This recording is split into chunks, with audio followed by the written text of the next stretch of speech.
Well, hello, friends. Welcome to week 2 here in Worship 315, singing God's Kingdom, songwriting for the modern worship. It's just so good to be with you here again today. I hope that you had a great Martin Luther King weekend, Martin Luther King Jr. weekend. Hopefully, you got a little extra rest, an extra day off. As for me, my wife was out of town. I'm not complaining, but I got to spend a lot of times with the kids this weekend. So good times. I'm not as well rested as I would like to have been, but it was full of activity and full of a lot of great things. Well, as we get started today, let's go ahead and just open up with. I'm going to read something from the Psalms here. Actually, I'm going to open us up with Psalm 1, and then I'll open us up with some prayer. Here we go. Here's our reading for today from Psalms. Psalm 1. This is how the Psalms open. Here we go.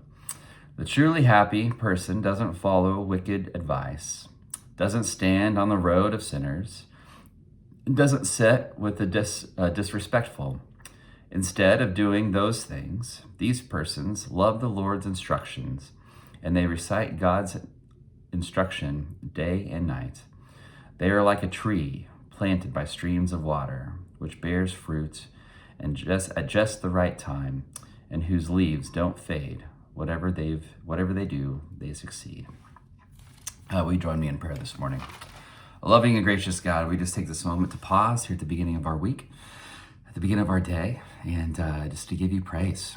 We are just so grateful for this new day. We are grateful for the breath that we have in our lungs, for the people that we have in our lives, for the work that we get to do in serving you and in serving others. And all of this we do in Jesus' name. God, we are just so grateful for all of those things. And our response is always praise and thanksgiving. There's just so much to be grateful for. On the turn, though, there are a lot of things happening in this world. A lot of the times our praise sounds a little more like, grumbling and complaining. And sometimes we have a sharp word to somebody close to us. Sometimes we miss the mark and don't react the way we need to or act like we should. And for those things, we just give those things up to you. We know that you're covered by your grace, and your Spirit draws close to us. And as we strive to live and to lean into each and every week to become more and more like Christ, we know it's by your grace that we are able to even engage in this pursuit. And so, God, we just lift all these things up to you this week. Lift all the things up that we've got going on. I know our schedules are busy. Life is happening. The world is moving all around us. And I just pray that your Spirit enter into our lives, enter into our weeks, and guide us and instruct us and be with us all throughout this week. I also just want to lift up the world, lift up our communities, everything that's happening around us. There seems to be an extra level of anxiety in our communities and in our neighborhoods and in our churches. And God, I just pray for extra wisdom on our part. Let us counter this anxiety with your peace. Let us be safe places and help us just navigate through all of this uncertainty right now, and in the world and in our neighborhoods and with people that we know. God, we just want to lift up all the things, all the prayer requests, all the things on our lives. We lift those up to you. We hand them to you, and we put them in your trust. And we know it is by your grace that you go before us, and you make the way for us, and we know we can walk in confidence in your light. And all of these things we just lift up to you. In Jesus' name we pray. Amen. All right, y'all. Well, I picked out a psalm today to kind of get us open because this morning I'm going to spend a little bit of time talking about inputs. Now, we're getting ready this week, you're going to start some practices in your workbooks. You're going to begin working and practicing, putting down some thoughts and some words on paper. And as I mentioned before, the songwriting, I think it's just one of the most magical things that we can do as theologians, as teachers, is to be able to take these little truths about God, wrap some words around them, put a melody on top of that, and you have this wonderful and powerful thing that we call a song.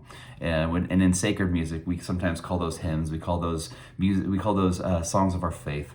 And these songs of our faith have such a powerful way of ministering to us, of staying in our hearts and in our minds, and help us engage throughout the weeks and encounter those big things in life just sometimes don't make sense. And so this songwriting is just such a magical thing. But it doesn't just happen. I wish that it did. I wish I could just sit down at my desk or at my piano over here, and these wonderful melodies would just start flowing out of me, or that these words would just appear onto the page. Unfortunately, that is not the case.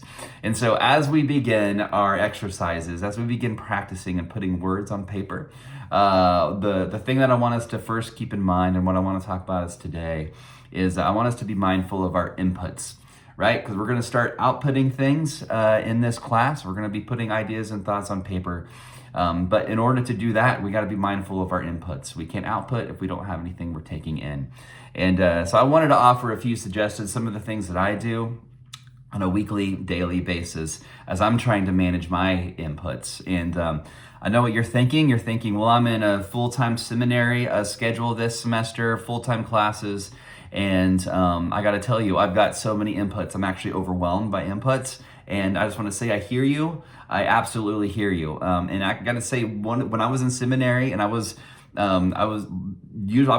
writing songs, I would use writing songs as like a little bit of a creative outlet, as a reprieve from my studies and my readings and my writings. But I got to say, because of all of those inputs, even though they felt like a fire hydrant sometimes, seminary was one of the most productive songwriting moments in my life that I can remember. Such a fruitful time to be writing music and to be putting all of these things that I was inputting, all the things I was processing onto paper and wrapping melodies around them into songs. And so I want to encourage you, don't be discouraged. Just frame all of this extra reading, all the homework you're doing for your other classes as just serving your songwriting, right? And so, as well as other things. But they're going to help serve you for this class this semester. But there are a couple of other things that I want to encourage you to do. But before we do that, let's just pause. Let's back up a little bit. Let's talk for a brief moment about the work that you're going to be doing this week. First of all, you've got that PDF version in Moodle of, let's see, what is it called again? Portraits of Jesus. Sorry. Yeah, Portraits of Jesus. Our assigned reading for this week is chapters, the intro all the way through chapter 2 on that. Let me know if you have any issues downloading that or getting that onto a device to be able to read that. But I think it's just great to have a nice free resource there.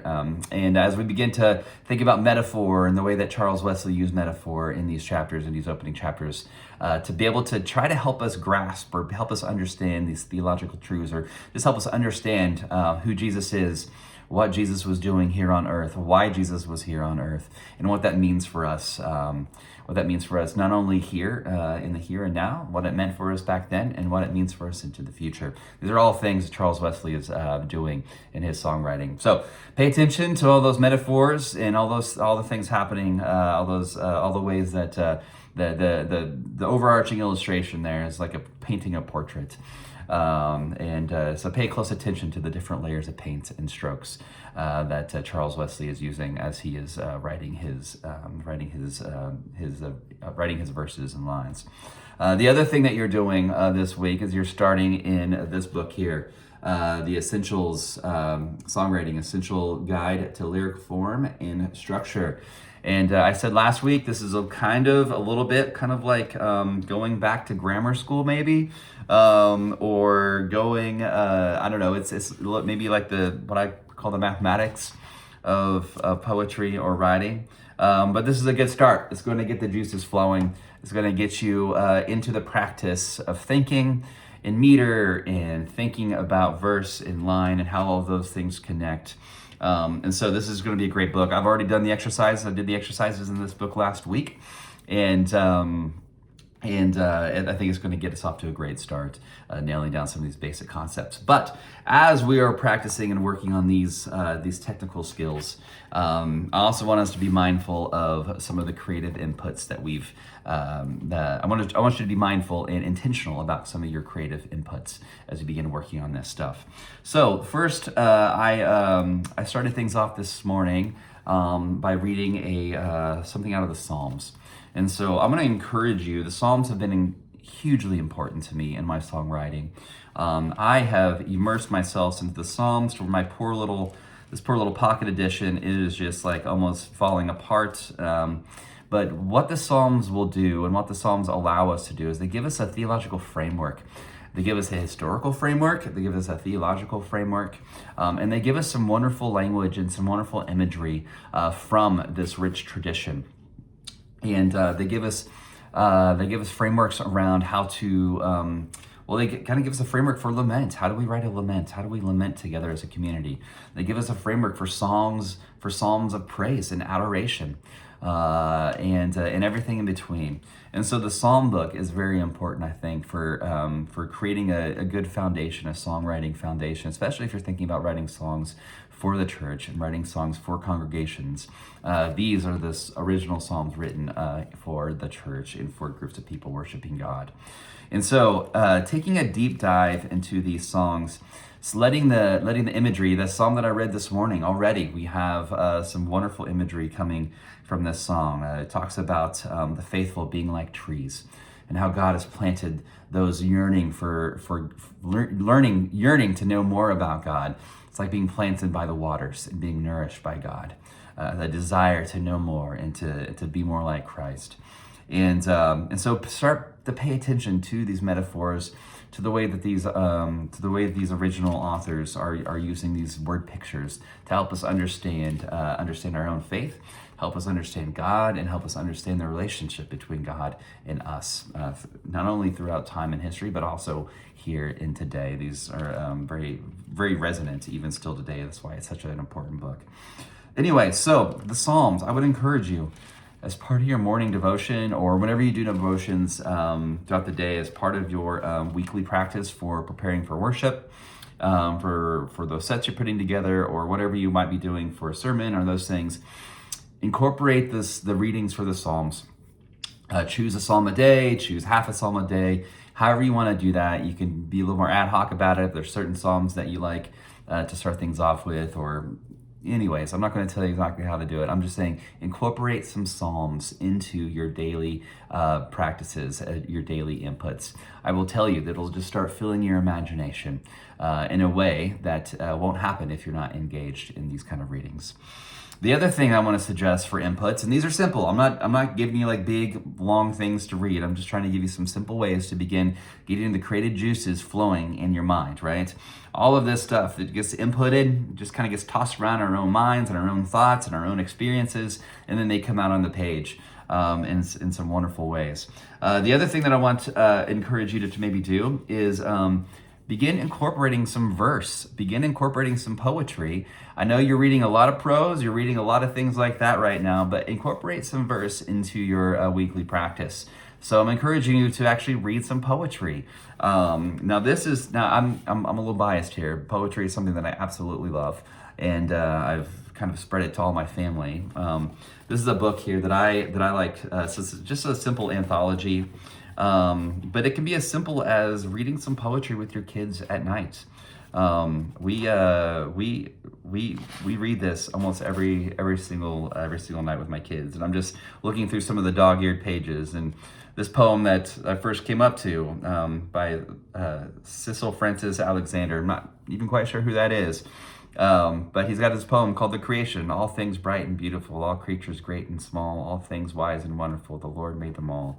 So everything from simple little poems like that are in this anthology to things that are a little bit more dense or even more thoughtful. And the one I happen to just turn the page to happens to be kind of theologically informed, but not all of these are. This is an anthology of a lot of different poets. But find something, get into some verse, get into some poetry, see how people are expressing their thoughts to these pages, see how these authors, these poets are using words, commanding their words to paint images for us and create pictures for our imaginations to help us see and understand things in a different light, in a different way. And so incorporate some verse, incorporate some poetry into what you're doing. Find an anthology. You can even go online. I'm sure there are some great resources you can type in. I'm sure there's some great resources you can look up for a daily feed of a new poem to read every morning. But I would encourage you to do that. Get into the rhythm. Start ingesting some verse. Start ingesting some poetry. That'll get your mind thinking differently. I know it sounds weird, but your mind really will begin thinking differently with the inputs that you give it. So if you're beginning to input lots of poetry, lots of verse, your mind is going to begin thinking differently than it did before. So I've suggested just reading a psalm a day, getting your mind, letting these images and the words and the pictures and everything the authors are using here to fill your mind. And I've also suggested that you begin reading some poetry as some of your inputs as you're working on some of these skills. And then finally, two other things that I want you to think about doing. One is get out in nature. Get outside. I know it's cold, it's winter right now, it's depressing out there. Maybe it's depressing, I don't know, but even that alone provides some wonderful imagery for helping us understand our human experience. And so I'm going to encourage you to get outside, to experience nature, just like the psalm that we read this morning. Using nature as a way to help unpack these truths about our faith and about God and about who we are is a very important and powerful way to teach in our music writing, and just to spark the imagination, to get people thinking. So get out in nature. Try to figure out a way to do that as much as you can, even if it's just spending some time looking out your window at the birds in a winter landscape. But do something reflective and outside. And then finally, we're focusing in on a lot of words over these next few weeks. We're going to be practicing putting a lot of words on paper. But this is a songwriting class, right? This isn't a poetry class. So these words are going to be wrapped around, or there's going to be a melody wrapped around these words that we're creating and that we're putting together. And so you should be listening to some music, listening to some things that challenge you a little bit. Listen to the things that just make your heart just sing. But be listening to music. And I would suggest a little bit of a wide range of music. This is a songwriting class. We're talking about sacred music, writing sacred music. So I would encourage you to spend some time listening to some different Christian genres of music. Let's listen to some gospel. Listen to some elevation style worship, which I'm sure you're so used to listening to that, and even leading some of that. But listen to it, and not only just listen to it, but also begin thinking, begin breaking down, like, how are they putting this song together? What are they doing there exactly? How are they carrying one verse over to the next? So not only listening to music, but try to begin figure out what are they doing in that music, and so apply some of those same concepts into your own songwriting, into what you're doing. But I would also suggest just, get out of your comfort zone a little bit and listen to some things that maybe you don't normally listen to. Might make you, let's see, you might be able to begin hearing, you might hear something a little bit differently than you've heard before. And as all those inputs are beginning to make their way in and beginning to churn and in the person that you are, they will come out in this beautiful expression. And I'm excited to see how some of that's going to start working out this semester. Anyways, okay, so that's it for today. We're going to start in on our exercises this week. For the attendance guide, I'm pretty sure, I think we can upload a picture on the Moodle. So I was trying to think of the best way that we can just not have to double up on work, but just kind of honor the work that we're doing in these books. So if you want, snap a picture, or if you can, I think we can snap a picture of the work that you're doing in your workbook here. See, I've got some lines written to show me that to show us that you're working in the book together, and then just share a little reflection on this week's practices, some things that are encouraging you maybe, or something you struggled with, something that was really enjoyable, something that was a little more on the tough side. We're starting off slow, so that's okay. Don't worry. We're gonna dig in a little bit deeper, but just begin to spend some time reflecting on your time, thinking about lyric form and song structure. Okay, so that's it for this week. As always, send Justin and I an email. We'll try to get back to you as soon as possible if you have any questions. For the attendance forum, we're getting in. We're just going to snap a picture of the work we're doing in our workbook and share a little bit about what we're doing, how it's kind of what our experience is. I want us to begin talking in that forum of our experience of songwriting. Songwriting is it's challenging. It is a difficult thing to do, and so in this forum, I'd like this forum to begin to become like a little bit of I don't know, not complete, like just, just share a little bit about the struggles of trying to find the right word for the right place, or just trying to get your mind thinking this way, or just celebrate something that you came up with that you really are like, that you thought it's a really great idea that you want to share with us, because we want to celebrate with you. But I just want to kind of share in this experience together of songwriting. It's a different kind of shared experience. It's a different kind of an experience. So this week, pretty simple still. We're starting in our workbook. We're beginning our reading in Portraits of Jesus. And on Moodle, just snap a picture, show the work that you've done. Just that'll get your attendance. Prove that you've done your homework or whatever. And then just reflect a little bit about your first week and beginning to think about this. So, all right, that's it. I'm going to sign off. Reach out if you have any questions. Looking forward to spending this semester together, doing some songwriting together. All right, get out there, do some poetry, read some poetry this week. Dig into the Psalms, listen to a little bit of music on the car on the way home that maybe you wouldn't normally listen to, but also begin to be mindful of those inputs and try to get out in nature if you can, if it's not too cold. All right, have a blessed week. Bye.